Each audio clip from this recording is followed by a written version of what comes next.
with NSU pole vaulter Annemarie Broussard. Annemarie, another Southland Conference Championships. What's the key to performing well at these meets? You've won the last 3 pole vault titles, indoor and outdoor. What when it comes to clearing that bar on that day, what's the key?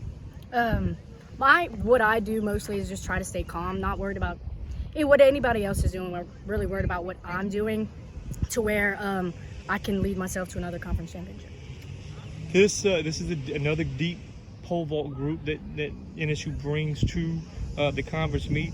Potentially, all 4 girls can certainly score, and you could have multiple people on that podium. What's it like to be? Pole vaulters are usually by themselves. Mm-hmm. Not a whole lot of other people pole vaulting, but when you got 4 or 3 other good ones, I mean, what's it like in practice every day having somebody to compete against? It's definitely a game changer. My first 2 years here, it was just me and one other girl, and it wasn't as fun. Now I have teammates that want to see me succeed, and I have teammates that I want to see succeed, and we push each other, and we get through it, and we get better every day the more we push each other. You consistently cleared 13 feet this outdoor season. You do that again, and history tells us that should get you another gold medal at the conference meets. What's been the key to consistency this year? I think consistency has just been practicing as if I was at a meet, and doing all that I can, and turn practices into meets, and just do what I know that I need to do to get where I need to be, and I know that's where I want to be. Take me back to the pandemic. Obviously, the pandemic threw everybody off, but if memory serves me correctly, after the pandemic, you weren't even able to practice much, if at all, that fall. Correct. And then coming into 2021 indoor, hadn't had much practice. You got maybe 1 or 2 meets in, and you go win a gold medal. Take me through that process and what it's like to take me on that journey, doing all that, and then here again, and you've won the last 3. Yeah.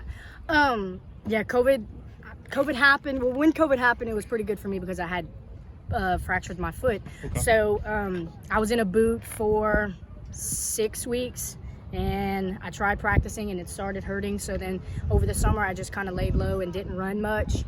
And then we got back here in the fall to start training again, and it still wasn't where it needed to be, and I didn't want to push it because I knew I still had 2 more years plus a COVID year. So I didn't want to push it, and I was just staying and trying just to maintain and get my foot stronger. But yeah, having 2 weeks of practice before our first indoor meet in 2021. In 2021, I was scared. I didn't know what to expect. 2 weeks of practice isn't much. I was worried. I didn't know where I was going to go in the season, and I stuck through it. I jumped 13 once, so it's not what I wanted to see. But after an injury, I'm okay with just jumping 13, and from here on out, I've been jumping 13 consistently. So hopefully this next meet or the next few meets, I'll be able to jump over the 415 or 421. How are you able to bounce back so quickly for that first indoor meet? You won the title there. You cleared, like I said, cleared 13. What's that process like to ramp up so quickly for the championship? Well, I knew my team needed me at conference, and I knew that I was needed to put points up for them, and I knew that that's what I wanted to do, and I wanted to do that for my team. But my coaches and our trainers and my teammates, my pole vaulting teammates, have definitely pushed me into and letting me know that they want me there, and that's really what got me through all of it. And then cleared 13-9 in your career. You've gone 13-7 this season, getting back to that spot.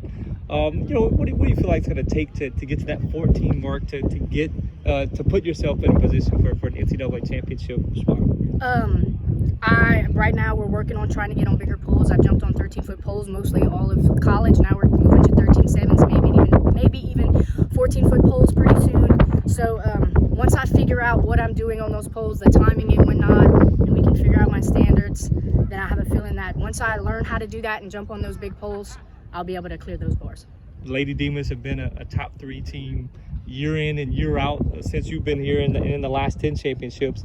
Obviously, pole vault's going to be a big key to winning a team title. What would it mean to lift that team trophy at the end of this one? It would definitely be a great feeling, because since I've been here, we've gotten runner-up twice. We got 3rd place indoor. Our team wants it, and we just have to put it together, and it has to be the day of our conference championships to be able to put that together and bring home that team title. on the other side, Hayden Beers, that's doing really well. He's pushing the school record himself. What's it like to have a male counterpart that is going to add points to the men's team as well? It's very nice practicing with Hayden.